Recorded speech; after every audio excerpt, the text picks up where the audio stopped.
जय हिंद दोस्तों, स्वागत है आप सभी का मानसरोवर विद्या विहार के यूट्यूब चैनल में। इससे पहले कक्षा 3 में चैप्टर नंबर 10 की शुरुआत हम कर चुके थे और आज आगे बात करेंगे संदेशों की लुका छिपी।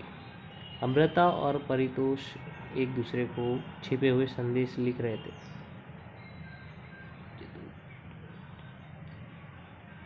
क्या तुम बता सकते हो कि ये क्या कहने की कोशिश कर रहे हैं?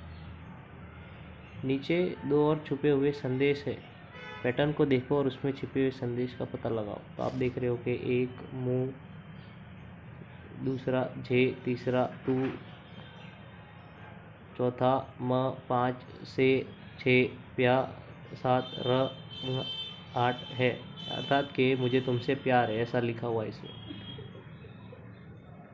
आप देखो यहाँ पे कि 1 हटा दो, आप 2 हटा दो, 3 हटा दो, 4 हटा दो, 5 हटा दो, 6 हटा दो, 7 हटा दो और 8 हटा दो। अब आपको पता चल जाएगा इसमें क्या लिखा हुआ है। ठीक है, जैसे आप अपने माता पिता को बोलते हो कि मुझे तुमसे प्यार है, ऐसा वाला।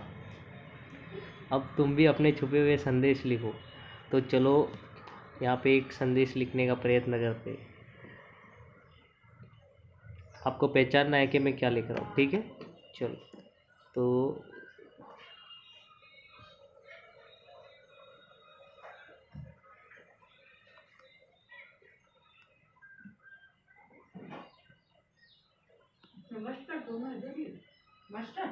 उसमें था वही तो सर ने बोला था ना। बताओ क्या लिखा है।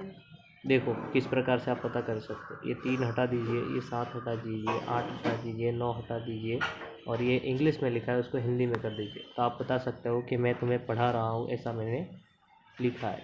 सम और विषम संख्याओं के पैटर्न देखिए। यहाँ पे लगातार विषम संख्याएं, यहाँ पे लगातार सम संख्याएं, विषम सम संख्याएं इस प्रकार से आगे बढ़ती जाती है। इन संख्याओं से आधी संख्याएं पीली रंग वाली खानों में है। इन संख्याओं के में तुम कैसे पैटर्न लिख रहे हैं, इस पैटर्न को आगे बढ़ाओ और खाली जगह भरो। चलो आगे एक पैटर्न आपको दिया है जिसमें लिखा है 96, 98, यानी 2 संख्याएं बढ़ रही है तो हम लगातार 2 संख्याएं बढ़ाते जाते हैं। 100, 102, 102, तत्पश्चात 104, 106, 108, इस प्रकार से आगे बढ़ती जाती है। इस पैटर्न को कहाँ तक आगे बढ़ा सकते हो। इन संख्याओं का एक खास नाम है, इन्हें सम संख्या कहते हैं। क्या कहते हैं? सम संख्या। क्या संख्याओं के आखिरी अंक क्या क्या होते हैं? नीले रंग की संख्याओं के पैटर्न देखो और पैटर्न को आगे बढ़ाओ। अब देखो यहाँ पे 99, 101 यानी 103, उसके बाद 105, 107, 109, 111, 113, ये हुआ इसका जवाब। इस प्रकार से ये संख्या आगे बढ़ेगी। नीले रंग की संख्याओं के आखिरी अंक क्या क्या है? नीले रंग की संख्याओं के आखिरी अंक है 1, 3, 5, 7 और 9, अर्थात ये विषम संख्याएं हैं। वे सभी जिनका आखिरी अंक 1, 3, 7, 5 या 9 हो विषम संख्याएं कहलाती है। 400 से 410 के बीच की सभी विषम संख्याएं लिखो, यानी कि यहाँ पे आएगा 401, 403, 405 और 407।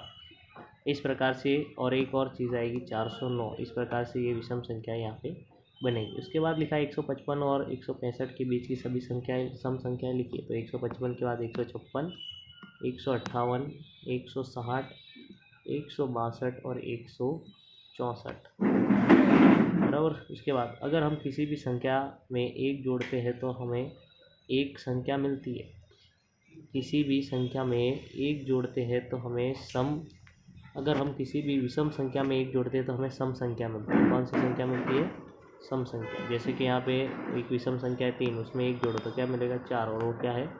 सम संख्या है। चलो अगर हम किसी सम संख्या में 1 जोड़ते हैं तो विषम संख्या मिलेगी। किसी विषम संख्या में तुम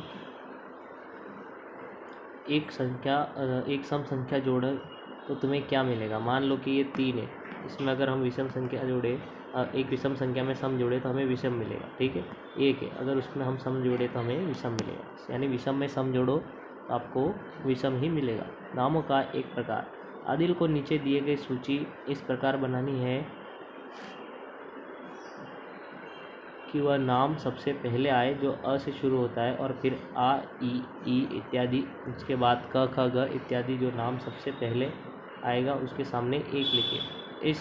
इसी क्रम से सभी का नंबर लिखें। ठीक है, तो अपन करते सबसे पहले अ ढूंढो। अ तो यहाँ पे एक, अ के बाद आ, ई, उ, ए यहाँ पे ए है, एक मिनट है ना, ये इस तरफ आएगा और ये इधर आएगा। 2 ए के बाद कोई संख्या नहीं दिख रही, तो ये है आपका 3। इस प्रकार आपको आगे की तरफ लिखते जाना है और यहाँ पे आपका चैप्टर ख़त्म होता है। इसी प्रकार आपको क्या करना है, आपको एक नोट बनानी है और उस नोट में इसका स्वाध्याय लिखना है। बहुत बहुत धन्यवाद।